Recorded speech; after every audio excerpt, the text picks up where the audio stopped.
সারা দেশে পরীক্ষা সুন্দর হয়েছে বললেন শিক্ষামন্ত্রী। বিএনপি জোট শরিকদের সঙ্গে প্রতারণা করেছে মন্তব্য সার্জিসের। সৌদি পৌঁছেছেন 15,293 বাংলাদেশি হজযাত্রী। বিশ্ববাজারে কমল তেলের দাম। মার্কিন হুঁশিয়ারি উড়িয়ে দিয়ে যুদ্ধের প্রস্তুতি তেহরানের।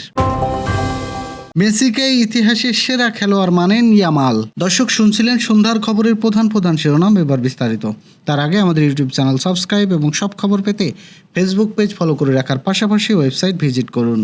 সারা দেশে অনুষ্ঠিত এসএসসি ও সমমানের পরীক্ষা সুন্দর হয়েছে বলে জানিয়েছেন শিক্ষামন্ত্রী আনাম ও এহসানুল হক মিলন। মঙ্গলবার দুপুরে রাজধানীর আন্তর্জাতিক মাতৃভাষা ইনস্টিটিউটের আন্তর্জাতিক সম্মেলন কেন্দ্রে আয়োজিত সংবাদ সম্মেলনে এই কথা বলেন তিনি। শিক্ষামন্ত্রী বলেন, কোথাও কোনো অপ্রীতিকর ঘটনা ঘটেনি, প্রশ্ন আউটের কোনো সম্ভাবনা নেই এবং হয়নি, এ ধরনের কোনো আলোচনাও নেই। আমি সর্বপ্রথম ধন্যবাদ জানাবো সাংবাদিকদের, আপনারা সবাই সহযোগিতা করেছেন। এই পরীক্ষা সুস্থ স্বাভাবিক হোক, এজন্য আপনারা পূর্ব থেকেই বিভিন্নভাবে পদক্ষেপগুলো নিয়েছি, সেগুলো আপনার বরাবর টেলিভিশন নিউজ পেপারে প্রচারিত করেছেন। বিধায় সারা জাতি আজ জেনেছে যে পরীক্ষা সুন্দর হবে, নকলমুক্ত হবে, প্রশ্ন ফাঁস হবে না। তিনি বলেন, আনন্দ উদ্দীপনার মধ্য দিয়ে আমাদের জেনজিরা পরীক্ষা দিচ্ছে, এটা সত্যি অভাবনীয় এবং আমাদের আনন্দ উৎফুল্ল আমার যাওয়ার পরে সত্যি সমধিত হয়েছি। আপনারা আগামী পরীক্ষাগুলো এভাবেই সহযোগিতা করবেন। পরের পরীক্ষাগুলো আমি যত সম্ভব মনিটরিং করব এবং আমার টিমও মনিটরিং করবে, আপনারাও বলবেন। এর মাঝে যদি কোনো অপ্রীতিকর ঘটনার সংবাদ আপনাদের পেয়ে থাকেন আমাকে জানাবেন। চলতি বছরে হজ আদায়ের জন্য প্রথম 4 দিনে সৌদি পৌঁছেছেন 15,293 জন হজযাত্রী। তাদের মধ্যে সরকারি ব্যবস্থাপনায় গেছেন 2,870 জন এবং বেসরকারি ব্যবস্থাপনায় 12,423 জন। মঙ্গলবার হজ পোর্টালের এক প্রতিবেদন থেকে তথ্য জানানো হয়। হজ কর্তৃপক্ষ জানিয়েছেন, যাত্রীদের ভোগান্তি লাঘবের আন্তরিকভাবে কাজ করছে তারা। হজ যাত্রীদের পদচারণায় মুখর আসকোনো হজ ক্যাম্প, সেখানে বোর্ডিং পাস সহ ইমিগ্রেশনের প্রয়োজনীয় কাগজপত্র পাচ্ছেন যাত্রীরা। এর আগে গত 18 এপ্রিল থেকে শুরু হয় হজের ফ্লাইট। এ পর্যন্ত মোট 38টি ফ্লাইট পরিচালিত হয়েছে। এর মধ্যে বিমান বাংলাদেশ এয়ারলাইন্স করেছে 15টি, সৌদি এয়ারলাইন্স 14টি এবং ফাইনাস এয়ারলাইন্স পরিচালনা করেছে 9টি ফ্লাইট। এসব ফ্লাইটে বিমান বাংলাদেশ এয়ারলাইন্সে 6,186 জন, সৌদি এয়ারলাইন্সে 5,454 জন এবং ফাইনাস এয়ারলাইন্সে 3,653 জন হজযাত্রী বহন করেছেন। সংরক্ষিত নারী আসনে মনোনয়ন দেওয়া মন্ত্রিপরিষদ গঠন নিয়ে ক্ষমতাসীন বিএনপি সরকার ও তার জোট শরিকদের সঙ্গে প্রতারণা করেছে বলে অভিযোগ করেছেন জাতীয় নাগরিক পার্টির মুখ্য সংগঠক সার্জিস আলম। সোমবার রাতে তার নিজের ব্যক্তিগত ফেসবুকে এই অভিযোগ করেন তিনি। সার্জিস আলম তার পোস্টে লেখেন, অভ্যুত্থানের পর থেকে শুরু করে সর্বশেষ নির্বাচন পর্যন্ত তারেক রহমান নিজে অসংখ্যবার জাতীয় সরকারের কথা বলেছেন। সেই হিসাবে আমরা ভেবেছিলাম শক্তিশালী জাতীয় সরকার গঠনের ক্ষেত্রে মন্ত্রী পরিষদে বিরোধী দল থেকেও একাধিক জনকে বিভিন্ন মন্ত্রণালয়ের দায়িত্বে দেখা যেতে পারে, কিন্তু বিরোধী দল তো দূরের কথা, সরকারি দল তার নিজের জোট সঙ্গীদেরকে মন্ত্রী পরিষদে পূর্ণাঙ্গ মন্ত্রী হিসাবে জায়গা করে দিতে পারেনি। 25 জন মন্ত্রীর মধ্যে তাদের জোট সঙ্গী অন্য দলগুলোর থেকে অন্তত একজনকে মন্ত্রিত্ব দেওয়ার মতো উদারতাও দেখাতে পারেনি। ইরান ও যুক্তরাষ্ট্রের মধ্যে শান্তি আলোচনায় পুনরায় শুরু হওয়ার সম্ভাবনা। আন্তর্জাতিক বাজারে জ্বালানি তেলের দাম নিম্নমুখী অবস্থান রয়েছে।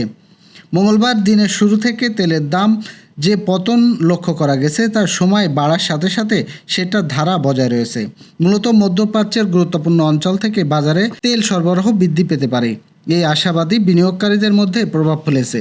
বাজার বিশ্লেষণ করে দেখা যায়, আন্তর্জাতিক মানদণ্ড ব্রাডকো ফিউচার ব্যারেল প্রতি 69 সেন্ট কমে $94.79 নেমে এসেছে। একই সাথে যুক্তরাষ্ট্রের ওয়েস্ট টেক্সাস ইরমেরিন ক্রুডের দাম কমে এসেছে প্রায় 1.3%। এর আগে গত সপ্তাহে ভূরাজনৈতিক উত্তেজনা বৃদ্ধি পাওয়ার পর শান্তি আলোচনায় ভবিষ্যৎ নিয়ে অনিশ্চয়তা তৈরি হয়েছিল, ফলে সোমবার তেলের দাম প্রায় 6% পর্যন্ত লাফিয়ে বেড়েছিল। তবে বর্তমান আলোচনার নতুন সম্ভাবনা তৈরি হওয়ায় বাজারে পরিস্থিতি পুনরায় স্থিতিশীল হওয়া শুরু করেছে। তেলের দাম সেই বর্ধিত অবস্থানেই নিচে নেমে এসেছে। আবারও উত্তপ্ত হয়ে উঠেছে মধ্যপ্রাচ্যের পরিস্থিতি। প্রতিপক্ষের যে কোনো ধরনের উস্কানি বা শত্রুতামূলক কর্মকাণ্ডায় তাৎক্ষণিক চূড়ান্ত জবাব দিতে ইরান পুরোপুরি প্রস্তুত বলে হুঁশিয়ারি দিয়েছেন দেশটির শীর্ষ সামরিক কমান্ডার। মঙ্গলবার ইরানের আধা সরকারি সংবাদ সংস্থা তাসনিম নিউজ এ তথ্য নিশ্চিত করেছেন। ইরান ও যুক্তরাষ্ট্রের মধ্যে চলমান 2 সপ্তাহের একটি যুদ্ধবিরতির মেয়াদ আগামীকাল বুধবার শেষ হতে যাচ্ছে। তবে মেয়াদ শেষ হওয়ার আগেই দুই দেশের মধ্যে নতুন উত্তেজনা দেখা দিয়েছে।